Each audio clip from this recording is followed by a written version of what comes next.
तो आज हम एक न्यू मांगवा सीरीज़ को एक्सप्लेन करने जा रहे हैं जिसका नाम है I return in my past life. तो एपिसोड की शुरुआत होती है और कोई कहता है कि क्या आपको वो समय याद है जब आप इस दुनिया में आए थे। फिर हमें एक आदमी का सीन दिखाया जाता है जो कहता है कि और अगर आपको ये याद है तो उस सारे दर्द पर काबू पाने के लिए आपका बहुत बहुत शुक्रिया। फिर हमें कुछ लोगों का सीन दिखाया जाता है जो किसी से लड़ाई कर रहे होते हैं और वह इसमें बहुत ही ज़्यादा घायल हो गए थे और हम उस व्यक्ति को देखते हैं जिससे वो फाइट कर रहे होते हैं। वो अपनी बंद आँखों को खोलता है और वह कहता है मैं तुम्हारी ज़िंदगी को पूरी तरह से ख़त्म कर दूंगा। हम देखते हैं कि वहाँ पे बहुत सारे लोगों की लाशें पड़ी होती हैं और कुछ लोग ऐसे भी होते हैं जिनके हाथ में स्वॉर्ड होती है। अगला सीन हम उसी व्यक्ति का देखते हैं जो उन लाशों के बीच से जाते हुए कह रहा होता है कुछ नहीं। फिर हम उस आदमी के एक साथी को देखते हैं जो किसी को कॉल लगाकर कह रहा होता है कि मिस्टर बॉबी क्या आपने पैसे नहीं देखे, वो कहाँ हैं, क्या आपको नहीं मिले वो। ये सारी बातें सुनकर उनके लीडर को बहुत ही ज़्यादा गुस्सा आता है जिसकी वजह से उसके साथी बहुत ही ज़्यादा डर जाते हैं। फिर वो कहता है कि ढूंढो उसे वरना तुम सारे के सारे मारे जाओगे। यह कहकर वो उनमें से एक को मार देता है। फिर अगले सीन में हमें एक गिरी हुई बिल्डिंग को दिखाया जाता है। उसी बिल्डिंग के नीचे एक व्यक्ति बहुत ज़्यादा घायल अवस्था में बैठा होता है। अभी उसके सामने एक सिस्टम विंडो आती है और उससे बताया जाता है क्या तुम समय में पीछे जाना चाहते हो। फिर वो कहता है हाँ और हम देखते हैं कि उसके हाथ में एक स्क्रॉल आ गया होता है। वह जैसे ही उस स्क्रॉल को दबाता है वैसे ही उसके सिस्टम से फिर से आवाज़ आती है आपकी सारी ताकतें रीसेट हो जाएंगी। उसके बाद फिर से नोटिफिकेशन आती है प्लीज़ डेट को चुनिए। फिर वह कहता है 28 फरवरी 1985। फिर वो हमें इस डेट के बारे में बताता है कि इस दिन ही मेरा जन्म हुआ था। अगले सीन में हम एक बच्चे को देखते हैं जो अपनी माँ के पेट में ही होता है और उसे बहुत ज़्यादा घुटन हो रही होती है। फिर हम उसकी मदर का सीन देखते हैं जिसे बहुत ही दर्द हो रहा होता है और 2-3 नर्स उसके आसपास होते हैं। फिर वो बेबी कहता है कि माँ प्लीज़ लंबी सांसें लो। फिर वो कहता है क्या कुछ गलत है, मुझे पता है कि ये दर्दनाक है लेकिन ये तो। फिर हमें डॉक्टर्स का सीन दिखाया जाता है जो कहते हैं कि बस थोड़ी देर और। फिर वो बेबी कहता है माँ तुम ये कर सकते हो। वो बेबी कहता है क्या मैं मारा जाऊँगा और इसी तरह चलता रहा तो मेरा सर तो ब्लास्ट हो जाएगा। हम देखते हैं कि उसके सर पे बहुत ही ज़्यादा प्रेशर पड़ रहा होता है। फिर हमें उसकी मदर का सीन दिखाया जाता है जो कि बहुत ही ज़्यादा दर्द में होती है। फिर वो कहता है मेरी माँ और हम देखते हैं उसकी मदर के आंखों से दर्द के कारण आंसू आ रहे होते हैं। फिर वो कहता है थोड़ी देर में हम साथ होंगे लेकिन अगर इसी तरह से चलता रहा तो मेरी माँ खतरे में होगी। अचानक से हमें सिस्टम विंडो की आवाज़ आती है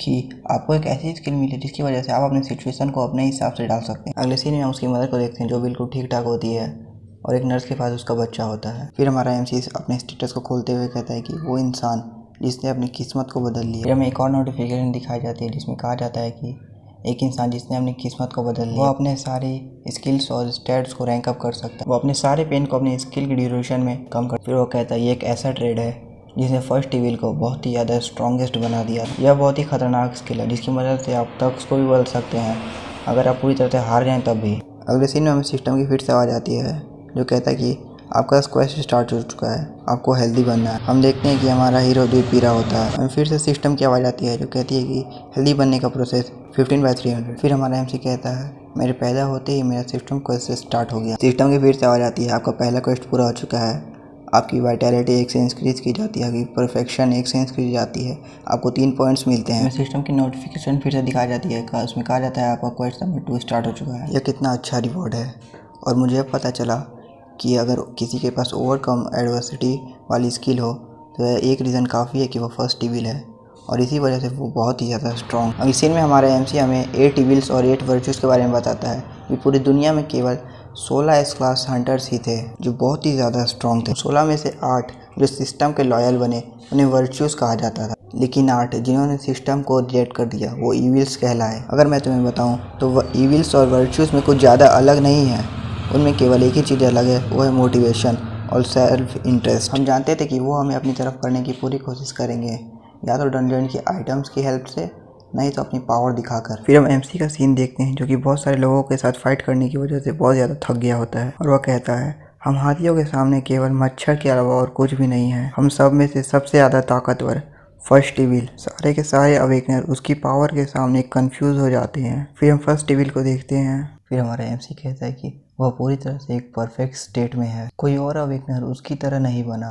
वह सबसे अलग था। शुक्रिया इन सब यादों के लिए। हम उस बेबी का सीन देखते हैं जो कुछ बोलने की कोशिश कर रहा होता है। वो अपनी लड़खड़ाती हुई आवाज़ में कह रहा होता है कि स्टेटस डाउन और हम देखते हैं कि उसके सामने स्टेटस विंडो खुल जाती है। फिर हमें उस स्टेटस में उसका डाटा दिखाया जाता है, नाम ना सुनो, ट्रेड 1, बाकी सब अननोन होता है। फिर सुनो कहता है मैंने कर लिया, मुझे यकीन था कि अगर मैं स्टेटस विंडो कहूँगा तो मुझे इस यंग एज में भी रिवॉर्ड मिलेगा। तभी सिस्टम से आवाज़ आती है आपको कॉन्ग्रेचुलेशन, आप दुनिया के पहले अवेकनर हैं। फिर सुनो कहता है क्या फर्स्ट अवेकनर, ये तो अच्छे से भी अच्छा जैसा मैंने सोचा था। फिर सिस्टम कहता है आपको फर्स्ट अवेकनर के तौर पर चैलेंजर बॉक्स मिलता है। फिर अचानक से सुनो के पास चैलेंजर बॉक्स आ जाता है। ये सब देखकर उसे यकीन नहीं हो जाता है। वो कहता है चैलेंजर बॉक्स, ये तो सबसे हाईएस्ट रैंक का बॉक्स है।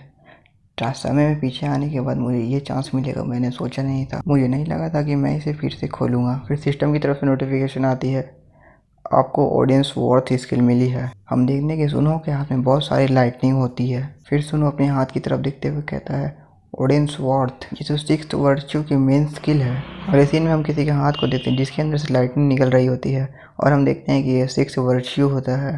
तो कहता है बैंग, ये कहकर वो बहुत सारे कॉप्स के ऊपर बिजलियाँ गिराने लगता है। फिर 6th वर्च्यू कहता है मैं इस दिन को कभी नहीं भूलूंगा, मैंने केवल अपनी उंगली के एक फ्लिक से अपनी पूरी गिल्ड के आधे मेंबर्स को मार डाला। अगले सीन में सुनो कहता है बस ऐसे ही मैंने एक डाइटी रैंक के टाइटल वाली स्किल को पोजेस कर लिया। फिर सुनो कहता है हाँ ये सही है, आखिरकार अब मैं उनका सामना करने के लिए तैयार। उस दिन के आने से पहले ही मुझे सारी चीज़ें प्रिपेयर करके रखनी होगी।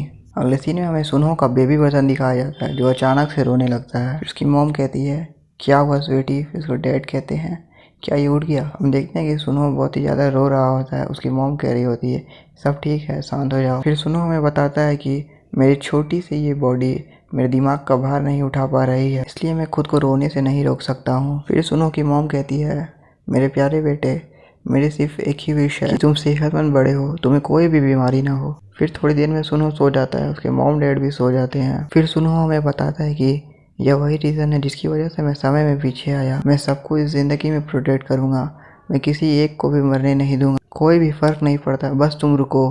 और इसी सस्पेंस के साथ हमारा आज का वीडियो यहीं पे समाप्त होता है। अगर आप वीडियो पर नए हैं तो लाइक, सब्सक्राइब और शेयर ज़रूर कीजिएगा।